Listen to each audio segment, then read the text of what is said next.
जालन्यातील खरपुडी येथे सिडकोचा मोठा प्रकल्प सध्या प्रस्तावित आहे आणि या प्रकल्पासाठी जवळपास 625 एकर जमीन जी आहे तिचं संपादन झालेलं आहे आणि 900 कोटी रुपयांचा हा प्रकल्प मंजूर आहे। त्यातील अर्ध्या जमीनदारांना पैसे देखील मिळाल्याची माहिती आहे आणि आता मुख्यमंत्री देवेंद्र फडणवीस यांनी या प्रकल्पाच्या चौकशीचे आदेश दिलेले आहे।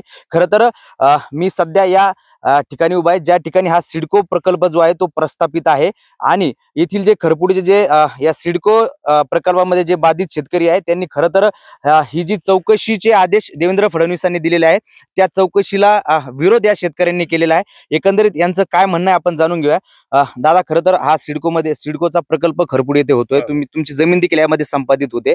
आता त्याच्यामध्ये काहीतरी गैरव्यवहार झालाय किंवा असं म्हणत संतोष सांबरेने एक पत्र दिलंय माजी आमदारांनी आणि आता मुख्यमंत्र्यांनी चौकशी आदेश दिलेले। नाही, गैरव्यवहार जर झाला असेल तर याच्या अगोदर हे ज्या अर्ध्या रजिस्टर झाल्या काही लोकांच्या, तर त्या लोकांच्या रजिस्टर बी आपण मग गैरच पकडू।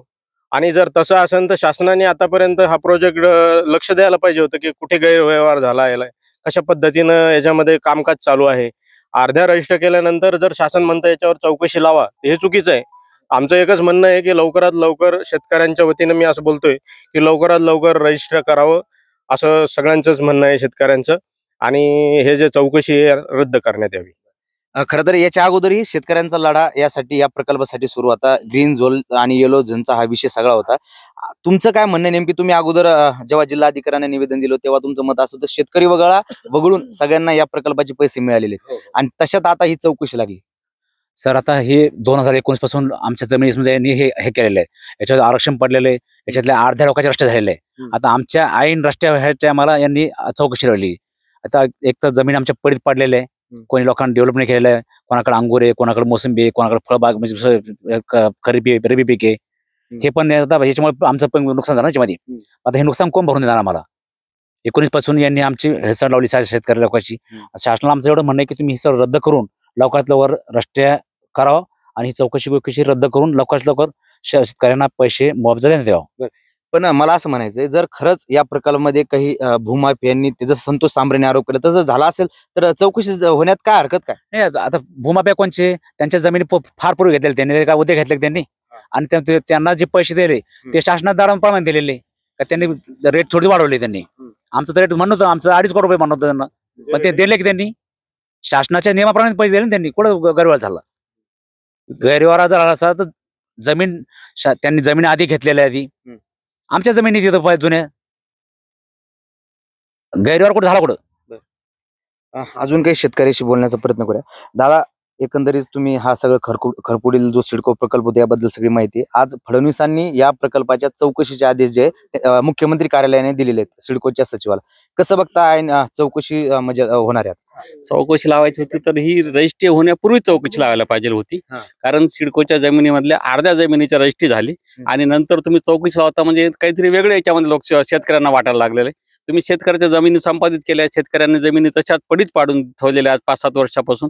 त्याचं कुठलंही तुम्ही रजिस्ट्री न करता तुम्ही डायरेक्ट चौकशी आदेश करून पुन्हा शेतकऱ्याला तुम्ही वेटीत धरता, हाच प्रकार याच्यामध्ये आपल्याला पाहायला मिळेल।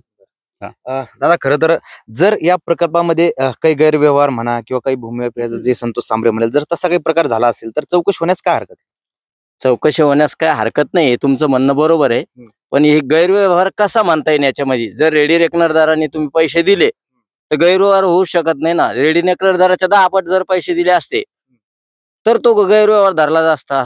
त्या प्रकारे पैसे दिलेच नाही। दुसरी गोष्ट, याच्यात जे पैसे भेटलेले आहे ते आवाच्या सव्वा नाही भेटलेले ना, नियमाप्रमाणेच भेटले, नियमाच्या वर गेलेच नाही ना। चौकशी कशासाठी?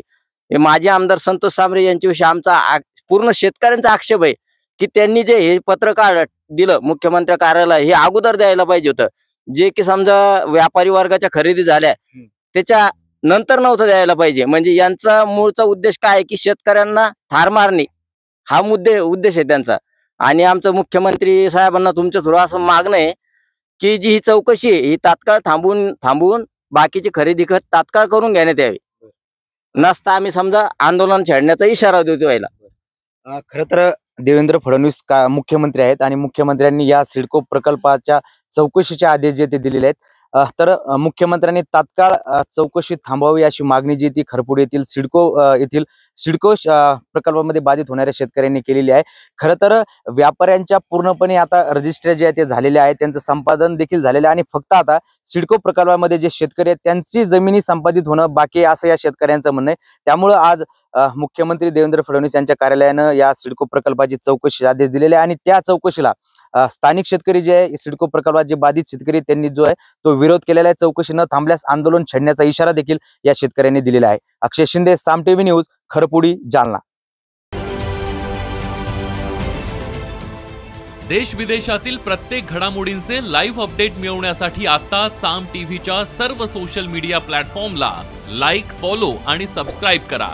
तसंच सर्व नोटिफिकेशनसाठी बेल आयकॉन प्रेस करायला विसरू नका.